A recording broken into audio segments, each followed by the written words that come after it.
There are people who say love can move mountains. These might not be physically possible, but Dashrath Manjhi, also known as the Mountain Man, came quite close.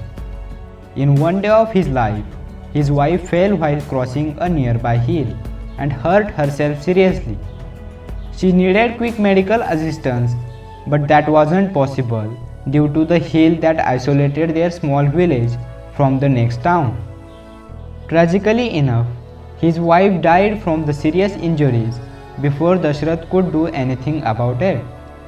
It was the night when Dashrath Manjhi decided to carve a small path through the mountain in order to give his village easier access to medical assistance. It was an ambitious plan, and he was heavily ridiculed for it. But after working for 22 years, with the greatest determination and willpower, a path was carved into the hill.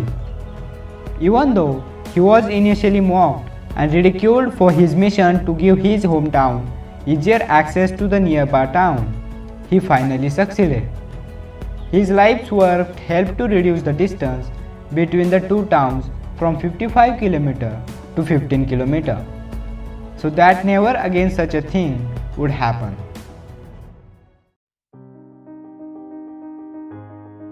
When asked to a young man, "Why are you eating that fish?" and the man replied, "Because I love fish." "You love the fish, that's why you took it out of water, killed it and boiled it." "Don't tell me you love the fish, you love yourself. And because the fish tastes good to you, therefore you took it out of water and killed it and boiled it." So much of what is love is fish love. A young man, a young woman fall in love. What does that mean? That means that he saw in this woman someone who he felt could provide him with all of his physical and emotional needs. And she felt in this man somebody she feels that she can write that was love. But each one is looking out of their own needs. It's not well for the other. The other person becomes a vehicle for my gratification. Too much of what is called love is fish love. Love is not what I am going to get, but what I am going to give. We had an ethicist who said, "The people make a serious mistake in thinking that you give to those whom you love, and the real answer is you love those to whom you give." And this point is, if I give something to you, I have invested myself in you. And since self-love is given, everybody loves themselves. Now that part of me has becoming in you. There is a part of me in you that I love. So true love is a love of giving, not a love of receiving. There was a blind girl who hated herself purely for the fact that she was blind.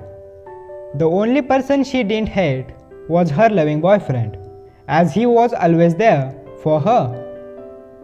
She said that if she could only see the world, she would marry him. One day, someone donated a pair of eyes to her. Now she could see everything, including her boyfriend. Her boyfriend asked, "Now that you can see the world, will you marry me?" The girl was shocked when she saw that her boyfriend was blind too, and she refused to marry him. Her boyfriend walked away in tears and later wrote a letter to her saying, "Just take care of my eyes, dear." When our circumstances change, so does our mind. Some people may not be able to see the way things were before and might not be able to appreciate them. There are many things to take away from this story, not just one. Thanks for watching. Be different, be happy.